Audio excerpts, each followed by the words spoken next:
Hola, somos Biotech on Air. Mi nombre es Melissa.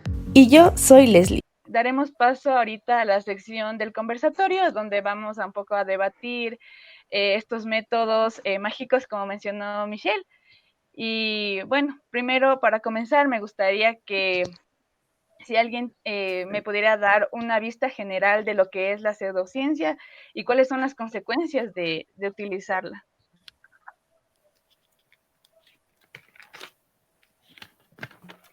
Bueno, justo estaba leyendo recientemente al respecto y yo creo que, o sea, pseudociencia, teorías conspirativas, eh, tienen mucho que ver con la figura del mito en sí, ¿no? O sea, ¿qué es el mito en sí y por qué es que el mito ha existido desde siempre? Aquí André daba un dato, por ejemplo, de que los primeros primates empiezan a vivir en sociedad y establecen como que estructuras sociales para su convivencia en base a los mitos, ¿no? Eh, y entonces dentro de lo que yo leía, se hablaba de que las personas que creen en los mitos, las personas que siguen los mitos, en realidad, el hecho de que sus conclusiones sean erradas, no quiere decir que sus caminos no sean racionales. Entonces, de alguna manera, por ejemplo, el chamán que está haciendo no una terapia de ni sé qué, o no sé, se me ocurre, eh, tantos rituales que tienen que ver más con una mitología. Entonces, este chamán se está manejando mentalmente tal y como se maneja un científico en el laboratorio. O sea, el chamán hace ciertas cosas esperando ciertos resultados y finalmente los obtiene a su manera o a su forma de interpretar la situación. Y eso es justamente el camino racional de causa y efecto que también nosotros replicamos muchas veces dentro de la academia, como pongo el ejemplo cuando estás en el laboratorio, ¿no? Entonces, en el laboratorio, de alguna manera, estás teniendo un ritual que es parecido al ritual del mito y que está movido por el mismo interés, o sea, es parte de lo mismo. Y creo que eso tiene que ver o sea, con el aspecto metafísico de las personas, de buscarle causas y efectos a la vida, ¿no? Tal vez de encontrar alguna especie de orden, alguna especie de arquitectura dentro de todo el caos que representa existir, y mucho más cuando, por ejemplo, el caos incluye una pandemia, ¿no? O un desastre natural, un terremoto. Lo vivimos también, o sea, cuando pasó el tema del terremoto en el 2016, entonces siempre que pasan grandes cosas es como que tendemos a explicar eso y de alguna manera caemos en eso, pero el hecho de que caigamos en estas ideas es tan fácil caer dentro de los mitos porque tenemos esa tendencia a buscarle conexión a las cosas y ese camino de conexiones eh, no deja de ser racional también. Entonces, creo que yo tal vez por eso es tan difícil como que eh, enfrentarse muchas veces a las personas con criterios distintos en este sentido, que creen en pseudociencias y todo, y decirles, o sea, las cosas, porque a pesar de que uno, como dije antes, o sea, les explique, ¿no? Que las moléculas, que las ondas, que ni sé cómo, que estas cosas no son así, nosotros les estamos hablando co- tal vez tal y como ellos nos están hablando a nosotros, o sea, nosotros sonamos tan irracionales para ellos como ellos nos suenan irracionales a nosotros con sus 5G y sus cosas. Entonces, eh, estamos dándonos como que hay palos con piedras y tal vez, como decían, una de las mejores cosas que podemos hacer es plantearnos qué lenguaje tenemos que utilizar y cómo lo vamos a utilizar para realmente poder hacer llegar nuestro mensaje, porque si no es como que solo hablamos para nosotros mismos, así.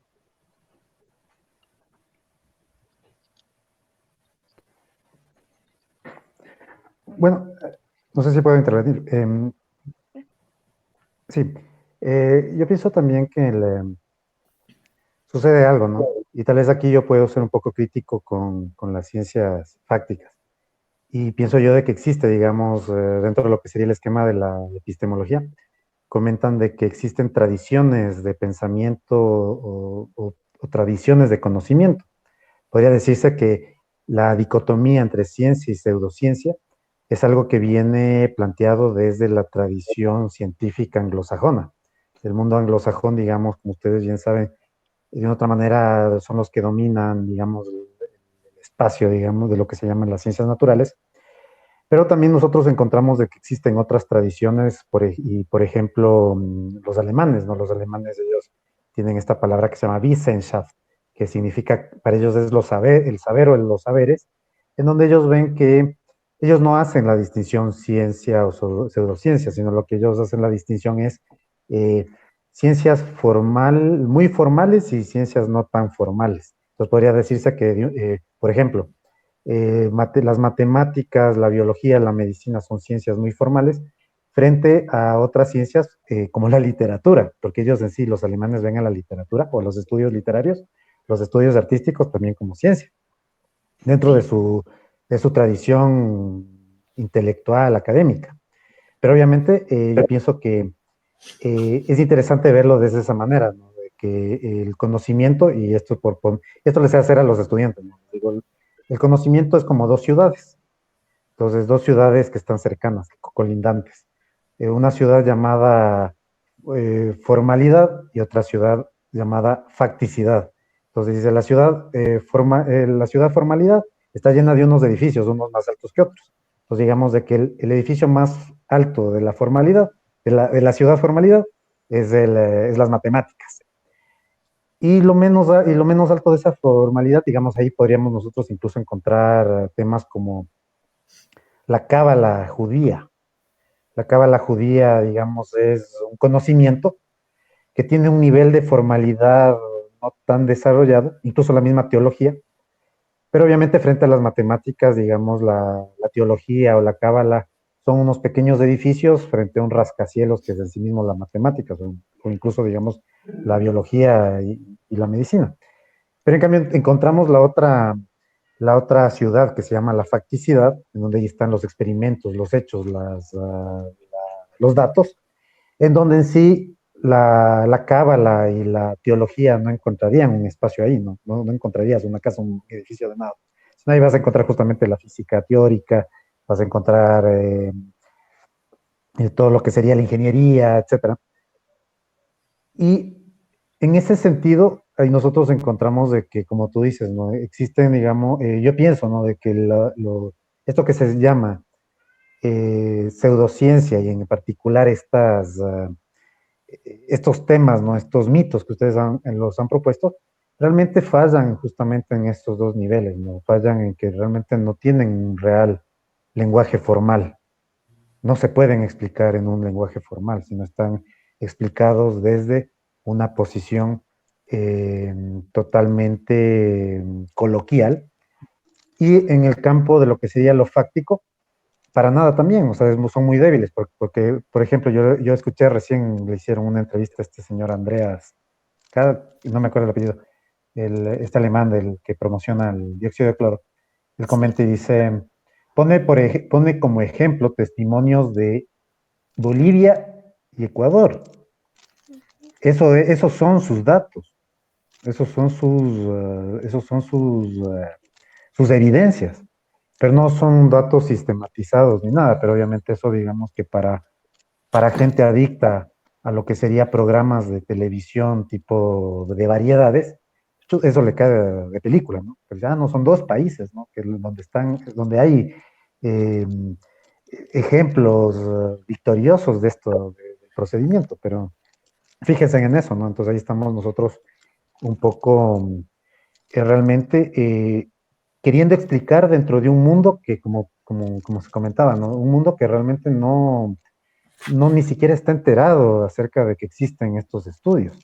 Recientemente, y con esto termino, veía, ¿no? De que en las redes sociales, yo recuerdo que justo ahí coincidimos con Francisco, estábamos queriendo desmentir a una amiga, porque estaba ella promocionando el tema del dióxido, pero la cosa es que justamente viene el enamorado de esta chica y dice, es que hay gente que se cree científico, Y es que también estamos viendo eso, ¿no? O sea, son gente que realmente ni siquiera tiene contacto con el mundo académico científico. Entonces miren esa cosa, ¿no? Estamos aquí frente a grupos de personas que ni siquiera están en estas dos ciudades que les comento, ¿no? La ciudad de la formalidad y la ciudad de la factibilidad. Yo quisiera acotar un poquito para que algo que dijiste entre la diferencia entre ciencia y pseudociencia, y es la sistematización de datos. Y claro, o sea, yo encontrando la definición de pseudociencia, la pseudociencia es una materia basada en prácticas, experiencias y creencias. Mientras que la ciencia emplea el método científico, la pseudociencia no lo hace, pero se ostenta como ciencia por estas experiencias, pero sin embargo, como no llegan, una experiencia no es un dato que tenga relevancia estadística y por lo tanto no podemos tenerlo en cuenta. Pero justo como comentabas igual, no me acuerdo. Claro, decía, o sea, es chistoso porque, claro, este man, el Andrés, al poner este alemán, obvio va a promocionar el dióxido. Me pongo a revisar, o sea, es como que ya, pues a ver, ¿por qué este man promociona? Me pongo a revisar PAC desde el 2002, creo, que estos man junto con otro señor han sido los creadores. Entonces, obvio, o sea, si yo soy el creador, inventor del pastel de chocolate, voy a decir, oye, este pastel de chocolate es súper rico, tienes que probar, es el mejor pastel de chocolate que vas a probar en la historia, para que me compres. Entonces, claro, el error ahí está en que netamente habla de medicina, pero no deja de ser, o sea, el man solo como está haciendo promoción a sus datos, o sea, promoción a su medicamento. Entonces es un poco absurdo como que también decir, voy a hacerle caso a este man. Si vemos que es el creador, es prácticamente lo mismo que dicen de las farmacéuticas. O sea, dicen las farmacéuticas crean medicamentos para vender y este man es lo mismo solo que una microfarmacéutica, digamos así. Entonces, un poco absurdo por ese aspecto, ¿no? Como que le hagan caso a un micro y se dejen llevar por esto, tal vez, justo del dióxido de cloro. Me gustaría igual acotar un poquito. Sí, pero creo que... Perdón. No, ya, sigue, José. Sigue. Después les digo lo que pienso. Ya verás. O sea, respecto a esta diferencia entre ciencia y pseudociencia, o sea, principalmente la pseudociencia tiene tres cosas que simplemente no puede hacer. O sea, no puede ser comprobada de ninguna manera. Ha sido a veces cuando se la pone a prueba, siempre falla al ponerse a la prueba. Y otra que también predice resultados que son contradictorios con conceptos básicos de ciencia. Entonces son como tres características principales que tiene la pseudociencia, en diferencia a la ciencia en sí, que sabemos que, o sea, la ciencia tiene resultados comprobables, hay leyes y modelos que describen al mundo y estos tienen que ser replicables y comprobables para que sean válidos. Ya, y algo que me gustaría igual acotar ahorita es que más allá de que la gente, o sea, se la considera a veces como que un poco inocente o demasiado ignorante, la gente siempre trata de tener esta validación científica. ¿A qué me refiero con esto? Es que, por ejemplo, ellos en su entendimiento, su nivel de conocimiento, referencia, siempre tratan de comprobar lo que están tratando de promocionar o de explicar. Por eso es que, por ejemplo, una persona se confía de que el científico alemán le dijo, de que el científico ha hecho experimentos y que esos experimentos le dijeron que el dióxido de cloro cura. Entonces, ellos tratan, porque la ciencia es como una autoridad prácticamente, entonces la gente confía en la ciencia, confía en la tecnología que nos da la ciencia y trata de alguna manera buscar una explicación. Y es por eso que estas pseudociencias necesitan tener esa validación. ¿Y cómo la hacen? O sea, presentando estudios falsos o trucados, presentándose como doctores o como másters, qué sé yo, en homeopatía o cosas de ese estilo, porque necesitan esta confirmación de la verificación que hace una persona antes de. Entonces ellos se adelantan a eso y utilizan términos de la ciencia en otro contexto o malinterpretados para tratar de convencer. Por eso es que también la llamamos pseudociencia, porque utiliza los términos científicos o técnicos de una manera a su conveniencia prácticamente. Ya eso era lo que quería decir. Yo solo les quería poner como que en un plan de que, ok, este científico alemán o cualquier persona que practica pseudociencia también se autoidentifica a él y se presenta a las personas como un científico. Entonces, cuando esta información llega al público en general, es tú que eres científico, que eres doctor, que eres investigador versus la otra persona. Y como les decía en un inicio, el público en general no tiene que saber, o sea, no tiene por qué saber cuál es la diferencia entre el uno y entre el otro.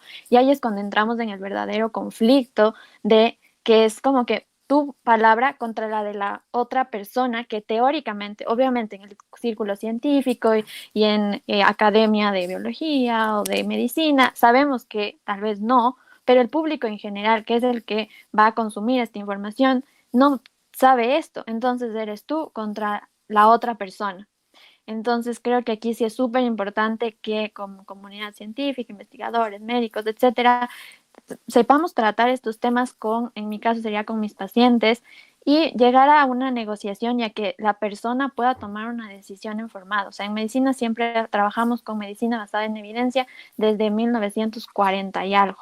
Desde ese, pero también es súper difícil que tu paciente sepa que eso es lo que se tiene que hacer, porque tú lo estás imponiendo, versus la otra persona que también supuestamente es doctor, etcétera, etcétera, y que le dice otra cosa. Entonces aquí es cuando, por ejemplo, en mi caso, he llegado a la negociación. Entonces, tengo la medicina basada en evidencia, pero digamos que mi paciente quiere tomarse agua de manzanilla, que yo obviamente le explico y le digo, tal vez no va a hacer ninguna diferencia, pero si quiere tomarse, no es que le va a hacer ningún daño, entonces podemos tomar, pero no se deje de tomar la medicación o el tratamiento o las recomendaciones que le doy.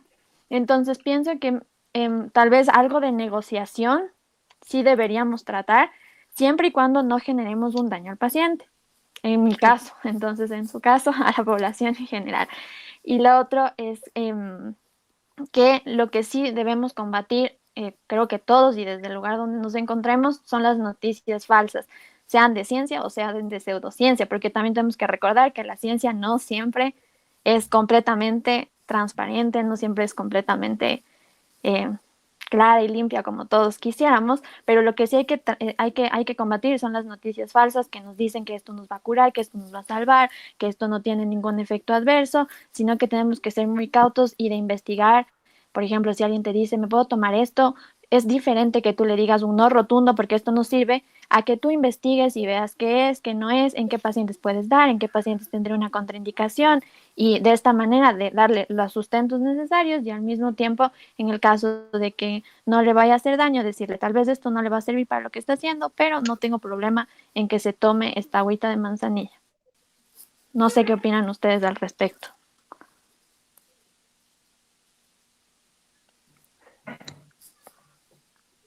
Yo quería comentar una cosa. Con respecto al tema de las autoridades científicas. Creo que ese tema es bastante interesante, pero fíjense en una cosa, que, bueno, esto que han comentado, hay unos historiadores que comentan esto. Tal vez suena también un poco muy general, pero se comenta de que estamos viendo en una época, una especie de neo-edad media en este momento, porque se ven algunos elementos que coinciden justamente con la época de la Edad Media, entre esos que estamos viendo una crisis general de las instituciones, los países, en el sentido de que, por ejemplo, existen empresas transnacionales que son más, tal vez más ricas que estados, los mismos narcotraficantes, fíjense, solamente este grupo, el Chapo, creo que estos son los de Sinaloa, manejan el presupuesto del Estado ecuatoriano, creo que cada mes. Es espectacular como el dinero que maneja el propio Bill Gates y todo eso.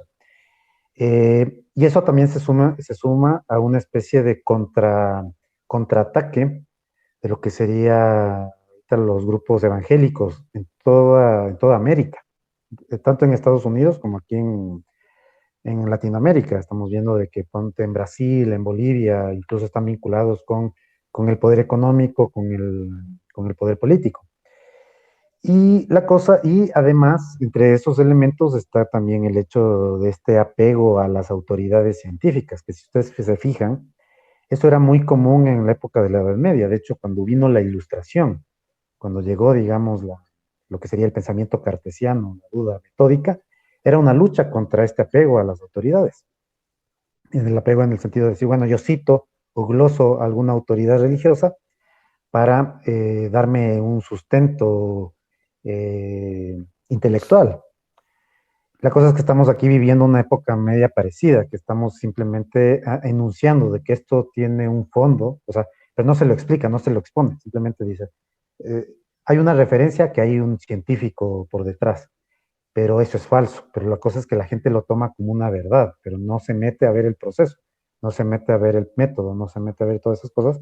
Y por último, hay una investigación, y esto no sé si ustedes lo han visto, hay un experimento que hizo un psicólogo social llamado Milgram en Estados Unidos, no sé si lo hizo en la Universidad de Yale, en donde él hace un experimento en el cual hace, ¿no? Bueno, es medio complejo, pero más o menos era de que él obligaba a que una persona emita electroshocks a otra en la medida en que le va respondiendo unas preguntas. Pero la cosa es que la otra persona que recibe el electroshock es un actor. Pero la cosa es que al final es como que supuestamente le envía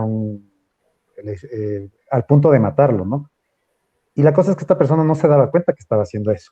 A la final, le dicen, ¿no? Sabe que usted es parte de un experimento, y le hacen la pregunta, dice, ¿por qué usted obedeció al punto, por qué usted obedeció al científico al punto de hasta matarle a la persona? Obviamente no lo mató, pero estamos viendo en el experimento de que sí lo pudo hacer. La cosa es que al final sacó en conclusión de que el 70% del experimento, el 70% de las personas del experimento obedecían a la autoridad ciegamente, sin una reflexión de juicio de decir, bueno, estoy haciendo bien o estoy haciendo mal. Entonces, hay también en Estados Unidos, fíjense, en Estados Unidos. Entonces, no sé cómo será acá en América Latina, porque también fíjese en otra cosa, de que, como hablaba, ¿no?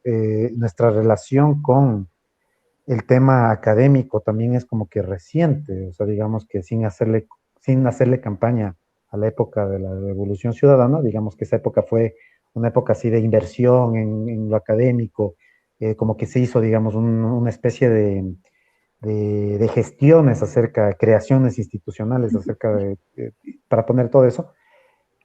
Pero realmente, si ustedes ven en la historia de Latinoamérica, realmente nuestra relación con la religión ha sido mucho más fuerte que nuestra relación con el tema propiamente científico. Entonces, obviamente, yo pienso que también, por otro lado, un poco a mí me da como que esperanzas, ¿no? Capaz, yo digo, capaz estamos empezando estas reuniones que tenemos aquí, son como los inicios fuertes de una necesidad que realmente estamos viendo para evitar de caer en estas nuevas edades medias. Sí. Yo quería mencionar algo con respecto a esto de la autoridad, porque sí, justamente por el experimento de Milgram nos damos cuenta el riesgo que tenemos cuando escuchamos y obedecemos sin tener criterio.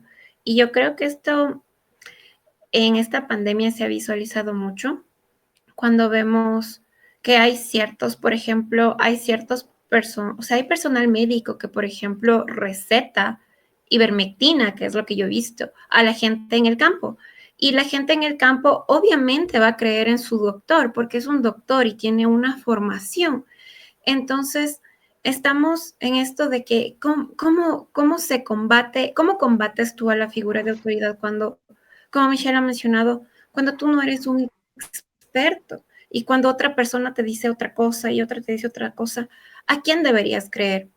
Entonces, yo creo que aquí hay que empezar a desarrollar el criterio porque también el científico y el divulgador puede empezar campañas agresivas con toda la información. Sin embargo, si la persona va a seguir creyendo a alguien más porque le ofrece una verdad más cómoda, entonces hay que orientarse bastante el desarrollo de criterio de cada persona, de que no hay verdades absolutas, de que no tienes que creerle a nadie, de que cualquier cosa que te digan tienes que criticarla, incluso si te la dice un doctor, ¿ya? Y claro que esta es una línea muy delgada y muy compleja, porque obviamente tú confías en el doctor y esperas lo mejor, le crees, y poner en duda también el conocimiento del doctor es algo complicado. Entonces yo siento que nos estamos enfrentando a algo que es súper difícil. La gente que no está relacionada con la ciencia también tenemos que recordar, o sea, todos, nosotros simplemente tenemos que acogernos a alguien más dice, porque yo no descubrí la medicina, entonces simplemente yo es como que yo tengo que escuchar y buscar la fuente confiable, pero gracias a mi formación académica es como que sé a dónde buscar, pero las otras personas no. Entonces, yo creo que sí hay que empezar a educar a todos los que se puede, a que sean críticos, a que no, nada, no se lo crean. Si me escuchan a mí, si escuchan cualquier cosa, buscar y siempre buscar pros, buscar contras, porque siempre ahorita la información la tenemos al alcance de la mano y la desinformación también. Entonces hay que buscar y buscar, indagar para siempre irnos por la mejor opción. A mí me parece bastante interesante, o sea, de todas las cosas que se han dado, ¿no? De, por ejemplo, de la teoría conspirativa de si el virus es o no es creado en un laboratorio, de ni sé qué cosas más. O sea, yo creo que de todas estas teorías conspirativas, quizás la que he encontrado yo incluso más interesante es este tema del dióxido de cloro por muchas razones. Y una de las razones que yo creo es que de alguna manera también valida a cada una de las personas eh, al nivel del científico. ¿Por qué digo esto? Porque, eh, bueno, si bien es cierto, el promotor de esto no se presenta a sí mismo como eh, un doctor, ya un científico, doctor, investigador y todo eso, eh, él no vende, de hecho, el dióxido de cloro, ¿no? Entonces ahí es donde, por ejemplo, uno de los argumentos en su contra que se podrían esgrimar se cae, porque realmente él no es que tenga una gran fábrica de dióxido de cloro y sea el proveedor, sino que él más bien es como que vende su contenido, él da charlas, él, no sé, como que capacita personas y realmente habla como que si él manejara una ciencia, ¿no? Manejara un conocimiento que él ha logrado a través de su investigación, disque y todas las cosas, ¿no? Entonces él se presenta como falso científico.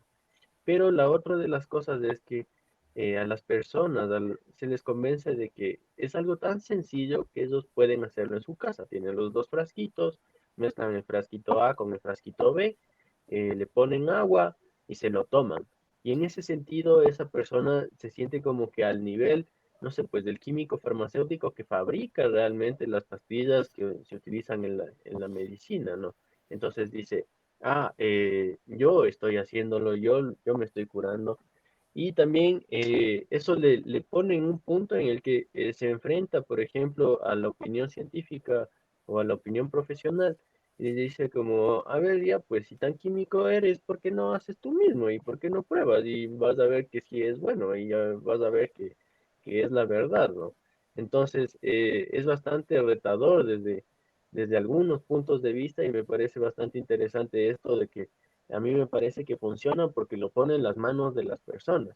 Y de alguna manera también así se deslinda de sus responsabilidades, ¿no? Porque si le pasa algo a la persona, eso le pasa por no hacer bien la mezcla, eso le pasa por no seguir las instrucciones, se le dijo cómo, hay un montón de gente que lo hace bien y que no está así, entonces se le da esa responsabilidad también a la persona. Pero yo considero que también es interesante que si queremos combatir contra la imagen de autoridad, ¿no? Combatir contra la imagen del científico y a la vez del pseudocientífico, uno de los pasos que hay que hacer es justamente acercar la ciencia y democratizar la ciencia entre las personas, porque la distancia entre la academia y la gente es abismal. Entonces, muchas veces, más bien dicho, yo pienso que nos pasa a todas las personas que manejamos algún campo de especialización, que cuando queremos hablar de lo nuestro, realmente no nos entienden y tenemos que buscar un lenguaje específico para traducirlo y todo, de una manera en la que sea más masticable, podría decir. Pero también es nuestra culpa y yo pienso que eso es algo que debemos asumir como profesionales, el manejarnos también de alguna manera, también hacia la gente con esa distancia. Entonces yo pienso que es full importante empezar a desarrollar el tema de democratización de la ciencia. No me iría en contra de que, por ejemplo, la persona haga algo y se lo tome, porque yo también soy como, veo de manera favorable movimientos como el biohacking, ¿no? Que realmente ponen la biotecnología en las manos de la gente y le dicen, oye, si tú quieres hacer tus propias modificaciones genéticas de los organismos que quieras, realmente puedes hacerlo. Si tienes un poco de instrumentalización básica, puedes hacerlo y entonces se abre una brecha en la que la gente realmente puede coger a la ciencia con sus manos y hacer ciencia lejos de las instituciones, lejos de la universidad, lejos de, no sé, los grandes laboratorios, que realmente plantean como que un criterio de exclusión, o sea, para tú entrar a la universidad y seguir cualquier carrera tienes que cumplir con ciertos requisitos, hay ciertas cosas que no están bien vistas dentro de la universidad y que deberían eliminarse de alguna manera. Entonces la academia también se enfrenta a todos estos nuevos retos y yo pienso que una de las cosas que van a seguir en el futuro es justamente la destrucción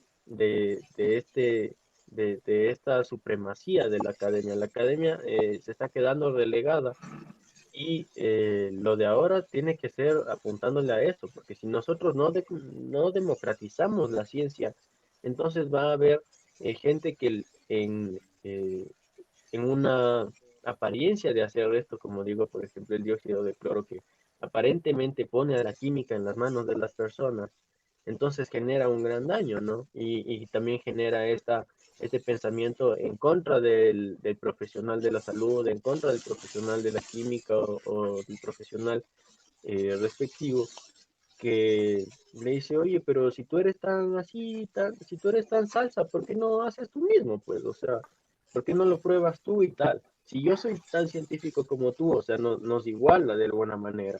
Entonces pienso yo que una de las grandes estrategias tal vez para luchar contra todo esto es nosotros mismos, igualarnos y democratizar la ciencia y ponerla al alcance de las personas, para que así, o sea, la gente que esté, y yo creo que es por eso que nos indigna o nos motiva a hacer reuniones como esta nosotros, es porque desde nuestro conocimiento, desde las cosas que hemos leído y que sabemos y conocemos, entonces nos oponemos a estas ideas y a estos criterios, ¿no? Pero entonces es que la gente debería manejar al menos un mínimo de ideas, un mínimo de criterios para poder frenarles el carro, no solo a pseudocientíficos, sino, o sea, a charlatanes en general, ¿no? Y ahí también a políticos y toda la cosa, o sea, deberíamos tener como una sociedad más crítica en todo sentido y una sociedad más crítica necesariamente es una sociedad más educada. Eso. Chévere, muchísimas gracias. Y para continuar con lo que nos decía Francisco, chicos, me gustaría saber qué opinan ustedes sobre todos estos tratamientos que han surgido, ya sea desde la salud o desde la pseudociencia, y también cuál es el procedimiento correcto que debemos seguir para realizar investigación.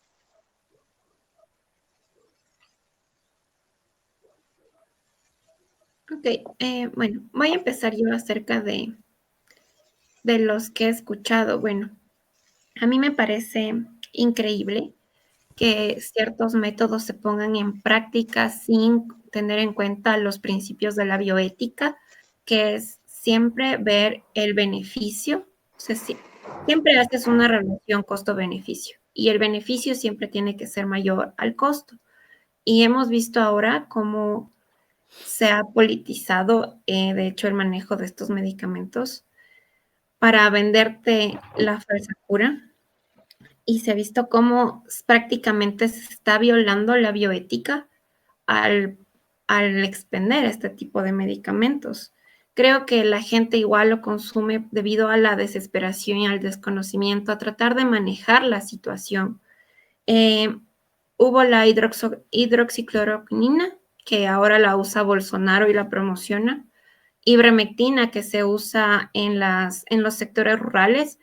Puedo dar fe que los médicos la recomiendan como tratamiento para curar el COVID-19. El hidróxido de cloro, que es la que ahorita ha tenido bastante, digamos que ha tenido bastante alarma, y prácticamente la promoción que se le dio fue gracias a la apertura que tuvo en medios de comunicación y en la asamblea, lamentablemente. Entonces, esto le da fama. Así sea buena o mala, estamos hablando del hidróxido de cloro. Es como que la persona que nos trae ese producto nos está haciendo hablar de él.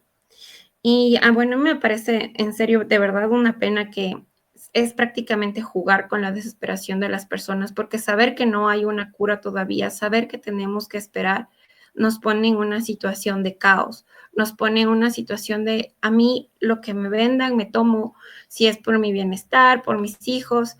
Entonces, súper difícil. Y con respecto a lo que es hacer investigación, yo creo que lo primero sería es que tenemos que tener fuentes confiables.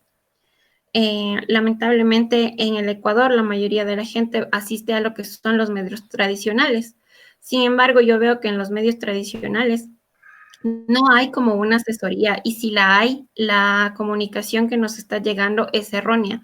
Yo he visto muchos titulares que son prácticamente alarmistas y algunos que son falsamente esperanzadores porque te dicen ivermectina demostró que funcionó, y luego cuando leas la noticia funcionó in vitro, pero la gente ya lo ve como una cura, como es accesible, especialmente en el campo, debido a que por el ganado siempre están suministrando la ivermectina, la gente se lo suministra. Entonces yo me iría con que hay que establecer fuentes confiables. Y si quieres hablar de ciencia, hay fuentes confiables de ciencia. Leer un paper para una persona que no está familiarizada y que obviamente la mayoría son en inglés, está muy fuera del alcance. Pero sí hay comunidades científicas que están haciendo lo que pueden. A nivel latinoamericano están saliendo nuevas líneas de divulgación. Hay algunas que son, es como que cada país está sacando nuevas líneas de divulgación. Entonces la gente tiene que redirigirse también a estas fuentes, ver qué están diciendo, contrastarlo con las demás, ver que cuando las fuentes hablan con experiencias o hablan con datos, porque sin estadística, lo tuyo es una opinión y no es nada más, se queda ahí. Entonces hay que empezar a que la gente, o sea, se dé cuenta que la experiencia, o sea, tu prima se curó con el hidróxido de cloro. Eso no es estadísticamente representativo. Tu prima no es una muestra de varias personas. Sin farmacovigilancia no podemos saber si esas personas se están curando debido a que el curso de la enfermedad hace que el 80% de las personas se curen sin ningún tratamiento. Entonces hay que yo recomendaría prácticamente que la gente empiece a buscar más, empiece a notar que hay redes de divulgación formándose en todos los países. En Ecuador están naciendo muchísimas, en Colombia, en Perú hay muchas más. Entonces, que vayan viendo y que siempre contrasten con la otra información para que se vayan dando cuenta quiénes citan, qué estudios citan, cómo funciona la ciencia, y así poco a poco. Claro, justo como decías, es sorprendente porque, claro, bueno, vemos que han aparecido algunos medicamentos con los que se inició a tratar, y es un poco también cómo se maneja la información, ¿no? Cómo se la transmite. Porque, por ejemplo, claro, lo primero que apareció fue la hidroxicloroquina. La gente empezó a comprar hidroxicloroquina como si fuera pan, así. Y no, pues, o sea, también no es como que muchos medicamentos no son preventivos. O sea, son tratamientos paliativos en algunos casos. Y la gente empezaba a comprar porque creía que les iba a prevenir que se infecten. El otro que comentas, justo la ivermectina, eso me enteraba justo hoy día que mucha gente termina comprando, como dices, o sea, ivermectina animal, o sea, que está dosificada, está hecha específicamente para el animal, no para el humano. Y primero, las dianas de acción tienden a ser diferentes. Segundo, la dosificación, concentración, comprimido, es diferente. Entonces, no es lo mismo que te tomes una pastilla de que está hecho para humano, a una pastilla que está hecho para una vaca. O sea, va a haber más concentración o va a haber más almidón, digamos así. O sea, van a haber más interacciones también. Entonces, es de tener cuidado. O sea, claro, hay algunas drogas, ¿no es cierto?, que se han estado usando, el mesilato, umiveprol. Hay algunos antivirales igual que, bueno, antivirales como tal. Pero es más eso, ¿no? También como que cómo la persona, cómo las personas captan esa información y empiezan a usarlo. O sea, cómo les llega la información. El mismo hecho de, como les digo, o sea, en vez de usarla como una medicina curativa, la usan como preventivo. Eso ya está mal por la toxicidad propia de que cada fármaco conlleva. Además, no en cada persona va a reaccionar diferente. Eso es súper necesario también que tengan una guía médica, alguien que les vaya asesorando, que les vaya evaluando cómo va su transcurso. Eso podría decirles yo, creo. Bueno, yo quisiera empezar con esta respuesta mencionando que me gustó algunas intervenciones anteriores que lo dijeron muy bien y decían nadie es dueño de la verdad. Y es verdad, y tenemos que aprender a ser muy crítico con todo. Entonces, posiblemente algún fármaco que se esté estudiando hoy y que no tiene evidencia, esperemos que para el día de mañana contemos con esa evidencia y lo podamos utilizar. Pero mientras no tengamos eso, realmente sí hay que tratar de no por tratar de hacer un bien, llegar a hacer un mal. Entonces, algo que me sorprende mucho de toda esta situación es que pese a todas las adversidades, hay un montón de investigación, hay un montón de ensayos clínicos y esperemos que muy pronto tengamos tal vez algún tratamiento o algo. Pero la información tiene que ser consumida de una forma muy crítica. No porque esté en investigación y no porque haya sido probado in vitro, significa que eso te va a dar algún beneficio a nivel de persona.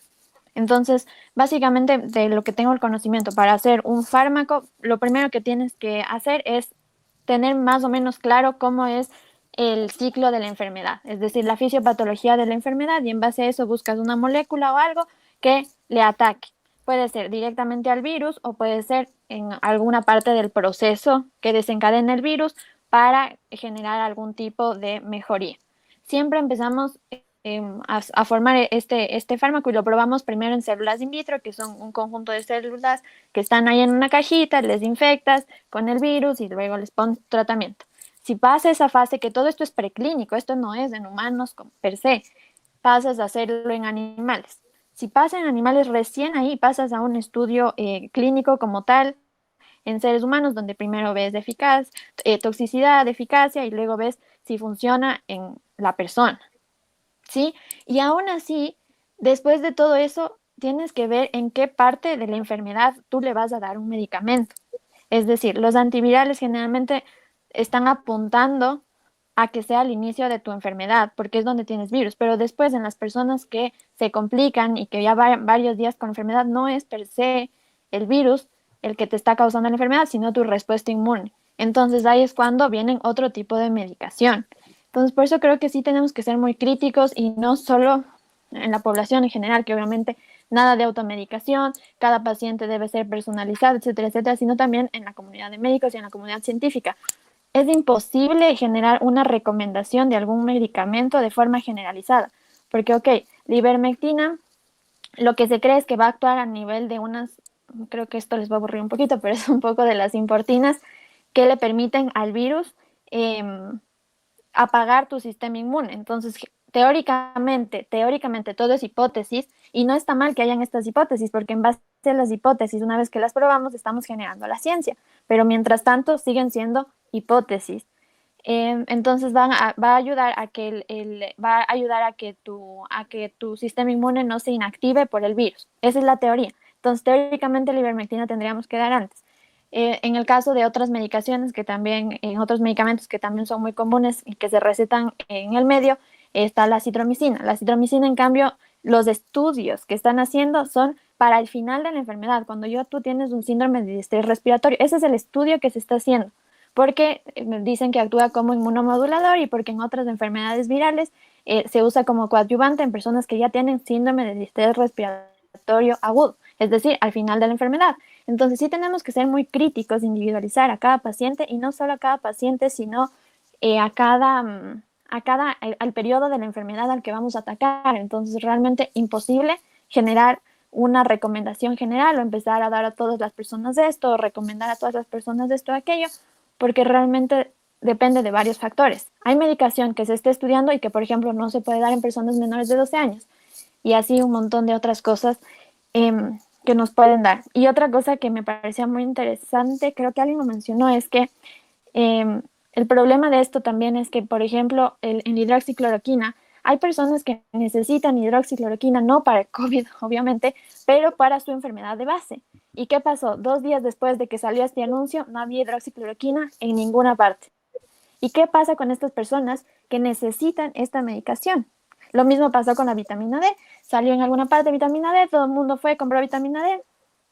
Y después las personas que necesitan vitamina D, no como suplemento, sino porque por A o B patología tienen que suplementarse y dependen de esta vitamina D, no van a encontrar. Entonces sí me hace como que también es parte de la conciencia social, no actuar a la loca y ser muy rigurosos con todo esto, aparte de todos los defectos adversos, porque sale una noticia y después viene un paciente que se está tomando ivermectina, hidroxicloroquina y al mismo tiempo aspirina, y te dice, doctor, ¿por qué tengo diarrea?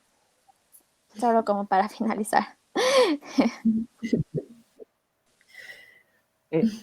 A mí me gustaría, no sé, solo poner esto en la mesa.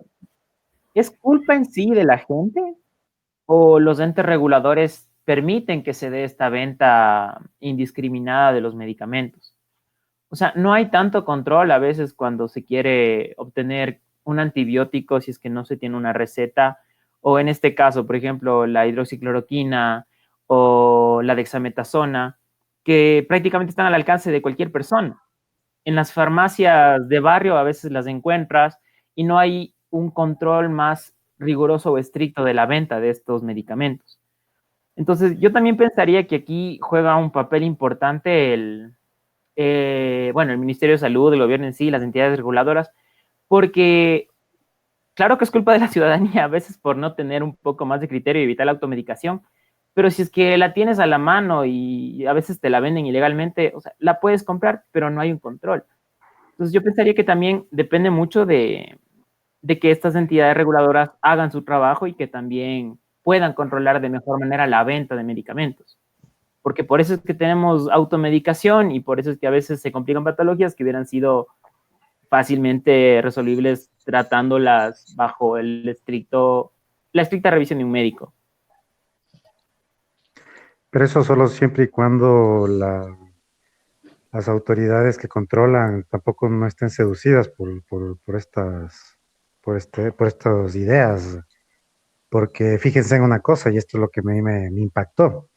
Por ejemplo, y tanto a nivel eclesiástico y secular. A nivel eclesiástico, ustedes vieron que hubo una carta de los obispos pidiéndole al Congreso, pidiéndole al presidente de que acepte este tratamiento. Eso por un lado. Y por otro lado también me enteré, y esto no sé si se enteraron ustedes, de que este señor Andreas en una comisión de la Asamblea Nacional del Ecuador, él habló. Y también fíjense de que hubo este asambleísta Azuero, que también había mandado, como quien dice, una carta diciendo que, claro, y con el mismo argumento, ¿no? Que le había servido a la familia, entonces por ende sería bueno de que esto se lo publicite de mejor manera. Entonces sí yo pienso que ahí es mucho más peligroso, porque digamos que, por ejemplo, hay muchos temas de que por sentido común no se los topa, peor en el espacio de las autoridades. Ya que estamos viendo de que realmente es un tema que les ha seducido a muchas de nuestras autoridades. Entonces ese sí ese es un peligro. Estamos frente a un peligro en el cual, claro, no, ahí el Francisco decía que esto es como química. No le veo como química, yo le veo como alquimia. Es alquimia, o sea, querer utilizar cualquier cualquier material como para tener un resultado totalmente fuera del sentido que produce justamente el material. Entonces, sí, estamos en un momento misterioso, claro, más allá de la pandemia que estamos viviendo. Bueno, tal vez me salgo un poco del tema. Me acordé justo de una anécdota. Justo estaba haciendo unas tomas de muestra para diagnóstico de COVID y bueno, fui donde una familia y me dicen que, o sea, les digo como que mientras conversando también, ¿no? Para amenar un poco el momento, ¿no? Me dicen, es que empezamos a sentir síntomas hace unos 3 días. Digo, ¿qué síntomas? Tos. Tos y mi hija como que un poco de moquera. Digo, chuta. Y se ha ido al médico. Dice, sí. Digo, ¿y qué le dijo el médico? Y yo haciéndole, o sea, bueno, acababa de hacerle el hisopado nasofaríngeo y todo. Me dice que me mandó que tome paracetamol, acitromicina y aspirina y me quedé como que aguanta. O sea, fue como que, claro, fue un shock porque es como que aguanta, o sea, han pasado 2, 3 días del posible inicio de la enfermedad, ya te mandaron acitromicina, ni siquiera sabemos si es que los síntomas es tos, o sea, no ha habido mayor prueba y me quedé como que frío, claro, un poco por también la comunidad médica o tal vez uno u otro médico, no sé, y le digo, ¿y qué? O sea, ¿ya se ha estado tomando? Y dijo, sí. Y bueno, uno también como no es médico, también hay ciertos puntos que no conoce, entonces digo, chuta, fue como que, y no ha consultado con otro médico, a mí ya me pareció súper raro, digo, no ha consultado, y dice, sí, ayer fui con otro médico y me dijo que no debo tomar, que no tome, entonces me quedo en la duda, y yo era como que chuta, o sea, claro, el primer médico, o sea, como que también un poco falta de interés, no sé si falta de interés por investigar más o yo que sé, así la razón, pero más que nada me sorprendió que le haya mandado eso de golpe a los 2 días de presentar síntomas y sin un diagnóstico confirmatorio. Es como que, no, si es, tome de ley. Y no es que sea medicina de juguete, o sea, no son vitaminas tampoco. Entonces, un poco un problema ahí, ¿no? Como que la investigación o la parte médica mismo, ahí sí no sé ese señor, o no sé cuál habrá sido la historia de fondo, pero lo que me enteraron me dejó choqueado porque, por eso, o sea, es como que lo falta tal vez de interés del médico, de ese médico, de no sé qué pasó ahí. Ahí no sé, tal vez si es que nuestra médica compañera, si es que nos dice que es algún tipo de preventivo, ahí sí no sabría la verdad. No sé, me quedé frío.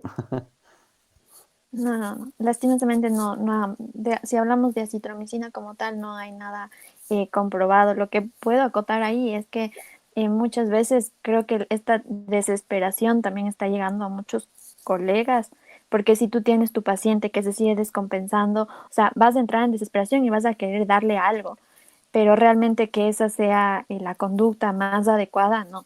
Y cada paciente también tiene que ser tomado como una individualidad. O sea, si nosotros tenemos como que los algoritmos y tenemos las mejores recomendaciones, pero muchas veces lo que es bueno para un paciente no va a ser bueno para el otro paciente y vas a tener que ir a la segunda mejor recomendación porque tiene una patología de base. En general, así es como se tratan este tipo de situaciones. Por ejemplo, en el caso de que tu paciente COVID al mismo tiempo tenga una infección bacteriana, entonces ahí sí das antibiótico de acuerdo al esquema de antibióticos para neumonía adquirida en la comunidad. Entonces no es por eso digo, como que hacer una generalización y decir a todos mis pacientes yo les voy a dar esto, no, realmente imposible. Actualmente solo hay 2 medicamentos que están aprobados para que se dé a nivel de COVID y no el COVID de paciente con síntomas leves ni moderados, sino pacientes hospitalizados y es la dexametasona y es el remdesivir. Son los 2 únicos que están. Todos los otros se hacen dentro del marco de los ensayos clínicos y obviamente me dicen, ¿y qué pasa si sí funciona y no le estás dando? O sea, como que esa parte es algo que, esa parte es que mucha población y muchas personas nos preguntan y es que realmente no queremos desde mi punto de vista, no queremos caer en lo del hidroxicloroquina. O sea, muchas personas tenían esperanza, etcétera, empezaron a dar. Y después, ¿qué pasó? Vimos que tenía efectos adversos a nivel cardíaco. Era algo que ya más o menos se conocía, pero al hacerlo de forma masiva, vimos que realmente no, primero, tenía estos efectos adversos de prolongación del QT, es decir, que te va a dar una arritmia, que tu corazón va a empezar a latir muy fuerte y te puede provocar una muerte súbita. Y segundo, que realmente no se justificaba porque no tenía ningún efecto en la enfermedad como tal. Entonces, en vez de, por tratar de hacer un bien, no vamos a terminar haciendo un mal. Lastimosamente por eso tenemos que ser pacientes, ser muy honestos y rigurosos, y a pesar de la desesperación y de tratar obviamente de siempre dar la mejor atención, tener mucho cuidado en las cosas que recetamos a nuestros pacientes. Sí, bueno. Ok. Sí, yo quería volver un poquito a lo que mencionó José sobre de quién es la responsabilidad, ¿no? Y es como que creo que es de todos, o sea, y en cada medida uno tiene, según el puesto que uno ocupe, la responsabilidad es diferente. Yo como individuo tengo que ser responsable de a quién acudo, la información que consumo y los medicamentos que voy a tomar, según quien me haya recomendado. Yo como médico tengo que ser responsable de ser una persona rigurosa para siempre precautelar por el bienestar de mi paciente. Yo como policy maker, como persona que está en toma de decisiones, tengo que buscar gente capacitada, multidisciplinarios, para que me asesoren mejor y yo tomar la mejor decisión. Eso a mí me parece que a nivel país nos hace falta un comité científico formado por personas diferentes, o sea, un equipo multidisciplinario que esté lleno de todas las personas, para que asesoren, y a veces no solo asesoren, sino para que ellos sean los que toman las decisiones.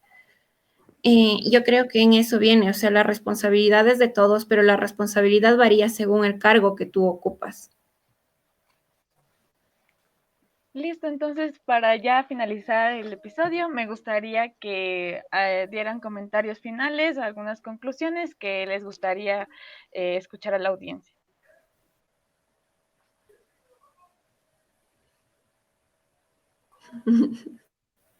A ver. Nos matan. Bueno, me pareció bastante interesante la pregunta anterior, más que nada sobre cuál es la forma correcta de investigar y no cuál es la forma correcta de investigar un fármaco, las etapas de investigación que tiene que pasar un fármaco, sino como cuál es la forma correcta de investigar como individuo, como ente social, que la información que me está llegando realmente es verídica o qué es lo que está pasando, ¿no? Entonces, por ejemplo, de la historia que contaba Mateo, me parece, no sé, pues no, el tema del primer médico, tal vez como ponerle un asterisco ahí a ese comentario y decir que la sociedad ecuatoriana, el primer médico es el que atiende la farmacia, ¿no?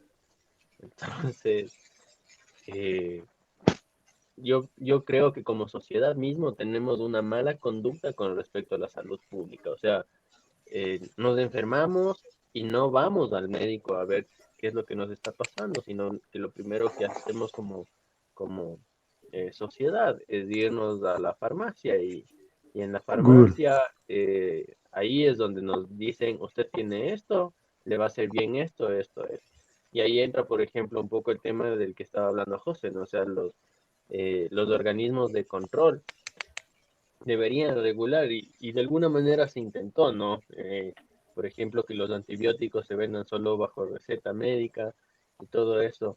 Pero en realidad, o sea, es como que fuera del tema del COVID, nosotros mismos ya veníamos con una conducta súper mala o mal llevada con respecto a nuestra propia salud.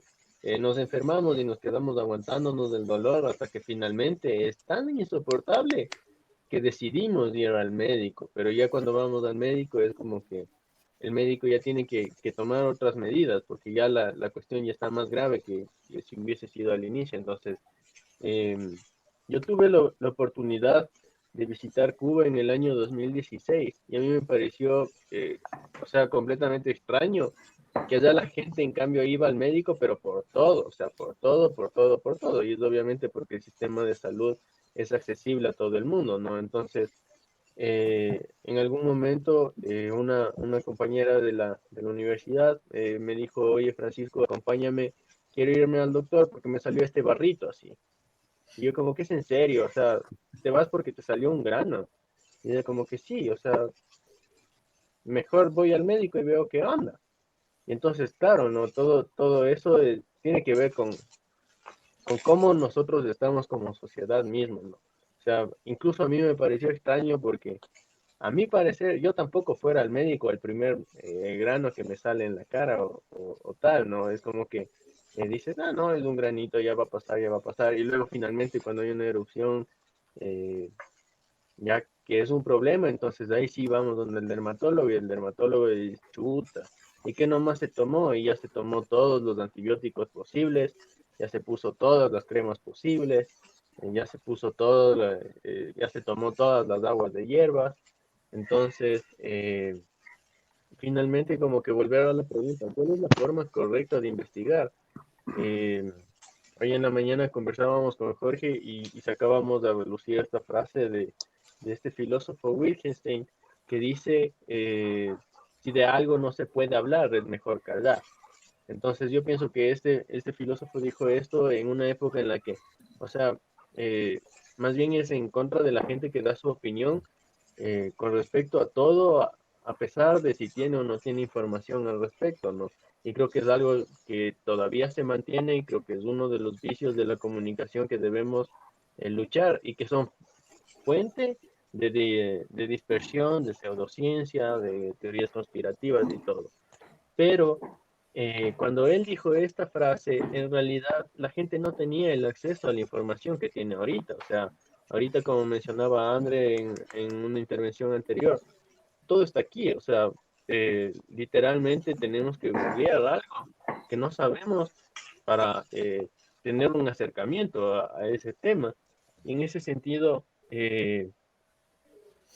como decía André, es difícil porque el conocimiento académico está en forma de artículos que están en inglés, que están en otro idioma, que incluso si están en español, están en otro idioma, porque el lenguaje académico es como decía, dista abismalmente del lenguaje coloquial. Entonces, ¿cómo es que las personas, o cómo esperamos que las personas lleguen a manejar cierto nivel de conocimiento o puedan discernir entre la información verdadera y la falsa? Si la información verdadera se muestra a sí misma como eh, que no se puede interpretar, o sea, necesitas alguna preparación extra para poder entenderla y todo. Entonces, nada, o sea, pienso yo que son súper importantes estos espacios como este conversatorio que hemos tenido el día de hoy, para aportar desde distintos puntos de vista, pero para también como replantearnos a nosotros mismos como desde nuestro campo laboral y profesional y todo, eh, cuáles son las fallas que estamos teniendo y por qué es tan difícil comunicarnos con el resto de personas. ¿Y cómo es finalmente? O sea, vuelvo a rescatar la pregunta anterior. ¿Cuál es la forma correcta de investigar? Porque nosotros tampoco podemos pecar de ser todólogos y saberlo todos y responder ante la primera pregunta que nos hacen, como mencionaba antes, decirle no de una y no, es que esto no te va a funcionar y todo. Porque muchas veces eh, realmente no sabemos y lo que tenemos que hacer es dudar. Entonces, ¿cómo formar ese criterio tanto dentro de nosotros para nosotros estar siempre dudando de nuestros propios conocimientos, no dar por sentado nada? Porque otra de las cosas es, y ha pasado y pasa fuera del tema este del COVID, que una persona va a un médico y, por ejemplo, si el médico es como que viejito, no está enterado de las nuevas cosas, así. Entonces, él trata las enfermedades como muchas veces las ha tratado y ya. Y nosotros le damos la confianza al médico. Entonces, eso nos pone en perspectiva como profesionales. ¿Qué es lo que estamos haciendo también como para estar en constante actualización, en constante duda, en constante crecimiento y poder ejercer nuestro servicio a la sociedad de una mejor manera, ¿no? Y no caer tal vez en estos dogmas, ¿no? Decir, dar por sentado que sabemos eh, como el médico viejo y hacer las cosas de una manera que tal vez sea correcta, pero es desactualizada o errada, ¿no? Entonces, ¿cómo podemos realmente investigar? Y yo creo que lo que tenemos que hacer es formar ese sentido crítico de decir, no sé, o sea, normalizar esa respuesta y no responder a todo sí porque sí, sino realmente normalizar la duda y la investigación y hacer que la gente realmente busque las causas, busque, lea más, porque otro de los temas es que, o sea, la información ahorita, como mencionaban al inicio, viaja a través de memes.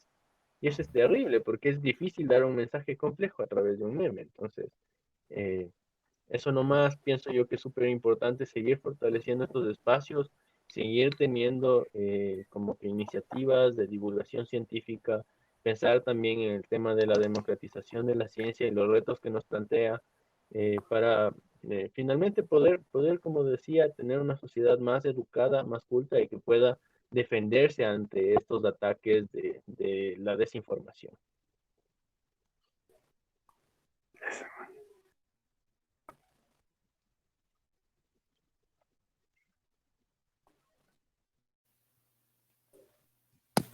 Bueno, por mi parte, yo lo que podría acotar, igual como conclusiones, como dicen, es muy importante tener este tipo de espacios porque nos permite tener otras perspectivas, estar un poco más abiertos a esto de ser, bueno, de tener asesoría interdisciplinaria. Como bien lo decían, o sea, si no sé de un tema, trato de preguntar a la persona que sí sabe. Y considero que es muy importante también, o sea, lo que dijiste ahorita, Pancho, o sea, normalicemos la duda. O sea, entendamos que nadie es dueño de la verdad y que hay maneras de obtener respuestas, acudiendo a gente que sabe, investigando un poco más, leyendo un poco más y estar conscientes también de que tanto los pseudocientíficos como científicos podemos tener a veces sesgos de confirmación y también este efecto de, justo leí un artículo, el efecto Dunning-Kruger, que es sentirnos a veces más capaces o sobreestimar muchas de nuestras capacidades y en cambio los que son demasiado preparados dudan mucho también de su preparación. Entonces, algo que me ha quedado muy claro ahorita y que he estado viendo bastante, o sea, en las redes sociales y todo, es que a veces la persona que no tiene mucha idea de un tema habla hasta por los codos y lo hace, no sé, lo hacen a veces en YouTube, los TikTokers, influencers que hablan cualquier cosa que les salen del estómago y lo dicen con una seguridad, mientras que nosotros con un poco más de preparación a veces dudamos mucho. Entonces yo pensaría que es importante tratar de empezar a confiar en nosotros, estar conscientes de que podemos cometer errores, estar abiertos a la crítica, pero tampoco quedarnos callados y dejar que la desinformación, estas falsas noticias, abrumen y llenen estos espacios, sino que nosotros también aportemos de cierta manera para contraatacar y contrarrestar esta ola de desinformación. Entonces, eso, estar conscientes de que podemos pedir ayuda, de que no somos dueños de la verdad y que normalicemos la duda, como dijiste, y que es algo muy importante. Y a la gente en general, o sea, un mensaje es bueno, esta es una epidemia, es una pandemia que eventualmente va a pasar. Confiemos bien o mal en las autoridades que están tratando, las que sí en verdad están haciendo algo bueno o tratando de resolverlo de alguna manera y ser responsables con las medidas de bioseguridad que tenemos y nada más, o sea, no perder la esperanza que eventualmente esto puede que se va a resolver. Eso sería como mensaje general y agradecerles por este espacio, o sea, que nos permite seguir sacando conclusiones y conversar sobre temas que ahorita están en boga y son muy importantes.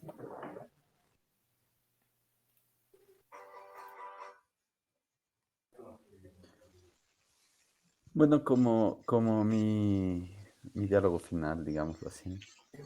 No, sería eso prácticamente igual. O sea, vale, es bueno abrir estos espacios de diálogo, difundir un poco más estos espacios para llegar a la gente. Sugerirle, como de la pregunta inicial que estaban haciendo igual, la forma recomendable, digámoslo así, para obtener una verdad no es basarse en un solo término, tal vez, o en un solo artículo, en un solo enunciado. Inclusive a veces uno lee el enunciado de los comercios y dice totalmente diferente. O sea, uno abre el enunciado y es noticia totalmente diferente. Entonces, no basarse solo en el enunciado, en el TikToker, en la cadena de WhatsApp. O sea, averiguar. Inclusive si me llega una cadena de WhatsApp, lo recomendable sería ya, a ver, averigüemos la fuente. Vamos hasta el inicio de la cadena y confirmar. Si es que es posible, confirmar el inicio de la cadena y hablar directamente. Ya, chévere, a ver. Dices esto, ya, si es que encontramos el contacto del originario de la fuente, ya, dices esto, en qué te basaste o cosas así. O sea, no es solo a veces ver el enunciado o leer un poquito o ver inclusive a veces solo se ve una gráfica y nada más.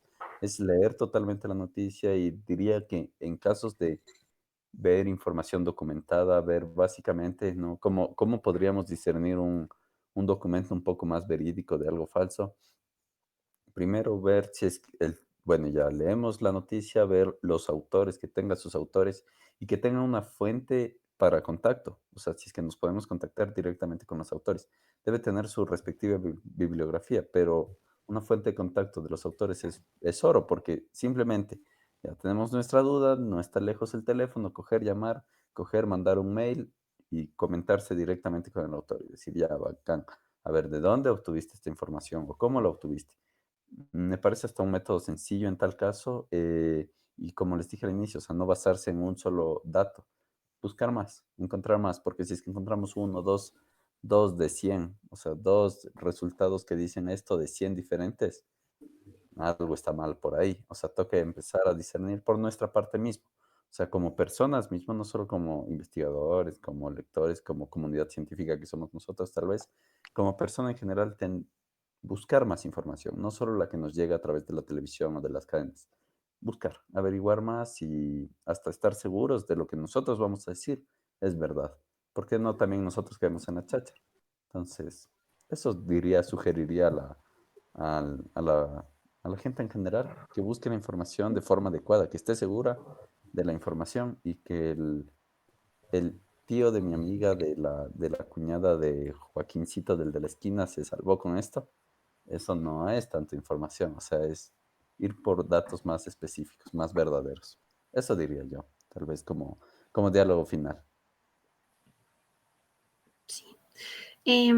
Yo igualmente para cerrar, lo que he mencionado varias veces es tratar de generar nuestro criterio, leyendo información, contrastando la información que se encuentra y generar interés, ¿no? O sea, bueno, felicitarles también a las chicas porque con estos espacios de diálogo se genera interés en las demás personas. Y es eso, o sea, hay que generar interés en la gente para que vea que si bien la ciencia no es, digamos que no es totalmente absoluta porque constantemente se va renovando, es el mejor sistema que tenemos. Entonces, tenemos que escuchar qué nos dicen los científicos y tenemos que contrastar con lo que nos dicen los demás. Y así vamos generando nuestras propias ideas. Algo más que quisiera agregar es que, o sea, seamos nosotros, o sea, el cambio que queremos ver. Entonces, si a nosotros nos llega la cadena de WhatsApp, no hay que pasarla. No hay, porque he escuchado muchas veces que la gente le llega la cadena de WhatsApp y dice, por si acaso le mando a mi familia. Y se sigue pasando y se sigue pasando. Entonces, no. Cuando tú veas que algo es dudoso, cuando tú, o sea, tienes que contrastar todo lo que te llega.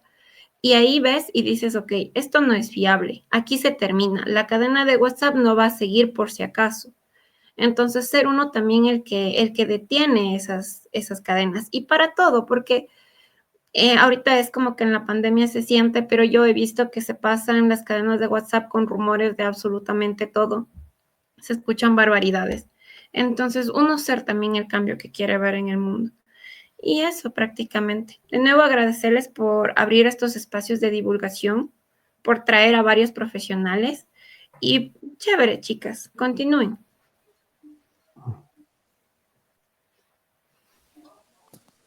Bueno, creo que voy a ir con mi comentario final. Entonces, creo que para la comunidad científica, para los estudiantes, para nosotros, aprendamos a ser objetivos, como dijeron en la intervención anterior, aprendamos a ser críticos, sepamos diferenciar toda la diferente tipo de información que nos llega para nosotros interpretarla de la mejor forma posible.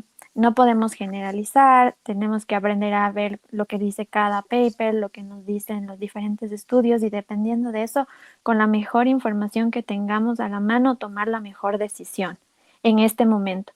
Actualmente yo considero que sí es un reto para todos porque cada día sale un nuevo avance, cada día sale un nuevo descubrimiento referente a COVID como tal. Si antes ya estábamos acelerados con todos los procesos de investigación, ahora estamos muchísimo más. Habrán 6 papers que se publican en diferentes revistas de mediano y de alto impacto al día de COVID, entonces realmente sí es un reto para todos estar actualizado, pero si vamos a dar alguna recomendación, realmente sí les invito a que leamos un poquito más y nos informemos bien de qué se trata cada cosa para así nosotros no malinformarnos nosotros mismos y no malinformar a las otras personas. Y lo otro es que sí, tenemos que ser muy técnicos, muy objetivos, pero también sigamos siendo muy humanos. Nosotros cuando leemos desinformación, sí, lo leemos con datos, estadísticas, etcétera, pero cuando vamos a tratar de comunicar esta información, realmente sí tenemos que aprender a ser un poquito más empáticos con las personas, porque no todos van a hablar nuestro mismo idioma. O sea, no le voy a decir, es que no fue significativo, no fue estadísticamente significativo, porque posiblemente la persona no va a entender y no le va a importar si es estadísticamente significativo o no.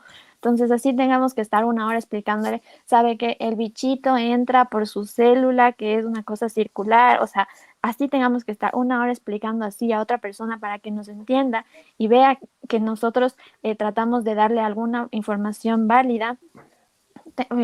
Tomémonos ese tiempo para explicarles a las cosas. Luego, la última recomendación, ya un poco de salud pública, aprovechando este espacio, perdón chicas, por favor, no se automedique, siga las normas de distanciamiento social, mascarilla, aislamiento social, que son cosas que si quieren tener el control de algo, esto ya para el público en general, si quieren tener el control de algo, pueden tener el control de algo y es de su propia salud. No le cuesta nada ponerse una mascarilla, estar a 2 metros de distancia si está con otra persona y practicar aislamiento social. Eso quiere decir que nadie que no vive en su casa puede entrar a su casa, menos si no tiene mascarilla, por más de 10 minutos. Eso significa. Y lo otro, vida saludable, también podemos tomar el control de eso y no necesitamos nada. 15 minutos afuera en el sol, coma frutas, verduras, haga ejercicio y va a mantenerse saludable. Y es algo que es difícil, pero es algo que nosotros podemos tener control. Entonces, si queremos controlar algo, controlemos nuestros hábitos primero. Gracias, chicas, por el espacio. Gracias a todos por sus intervenciones. Realmente creo que ha sido muy productivo. Me he divertido bastante también. Esperemos que sigamos para días mejores. Chévere. Bueno, creo que me toca cerrar. Dice, estoy de acuerdo con todas las exposiciones, todas las conclusiones. De hecho, en sí, la idea de que haya la interdisciplinariedad siempre ha sido algo que se ha ido pidiendo y que es algo extraño, que yo pienso que en algunas universidades incluso no se las ha fomentado tanto. En otras sí, en otras no, pero en todo caso, pienso yo de que por mi voluntad he tratado de hacer este tipo de experimentos, de conversar con profesionales y académicos de otras ramas. De hecho, yo he tenido contacto con arquitectos y me ha ido muy, muy bien. Y yo digamos que a veces uno siempre siente un poco ese recelo, ¿no? Y también tenía un recelo con ustedes, ¿no? Porque justamente se habla, ¿no? Dice, ciencias naturales, ciencias fácticas, es como es la contraparte justamente de las ciencias sociales, pero yo pienso que obviamente cada uno tiene su método, cada uno tiene su forma de entender justamente su conocimiento, pero tampoco creo que está así, no es un tema tan aislado, tan separado. Pienso que también mucho depende de la forma en cómo cada país o cada región del mundo asume justamente estos retos. Yo pienso que justamente nosotros estamos en ese reto. De hecho, también tengo otra posición con respecto a que yo no sé hasta qué punto nosotros tengamos eh, el control justamente de todo lo que está sucediendo. De hecho, en sí mismo la sociología parte de esa idea, de que existe algo llamado sociedad que está por encima del individuo, y a veces cuando uno, digamos, uno puede tener deseos o puede tener intenciones, pero esos deseos y esas intenciones son temas psicológicos que que obviamente responden más bien a las tendencias, ¿no? Entonces estamos viviendo justamente una época en donde la tendencia es realmente mucho más fuerte que cualquier iniciativa que pueda tener un académico. Por poner un ejemplo bien burdo, ustedes están viendo, ¿no? De que está causando furor una persona que se llama Bad Bunny, ¿no?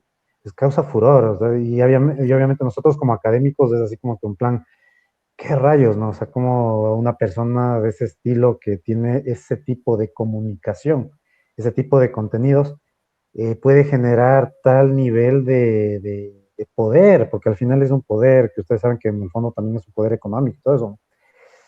Pero en todo caso yo pienso que ese es el mundo en el que vivimos, pero todo lo que ustedes han dicho estoy de acuerdo y terminaría con una frase de Hemingway, ¿no? Hemingway decía, este es un mundo maravilloso, vale la pena luchar por él y eso es lo que estamos haciendo y vale seguir ahí.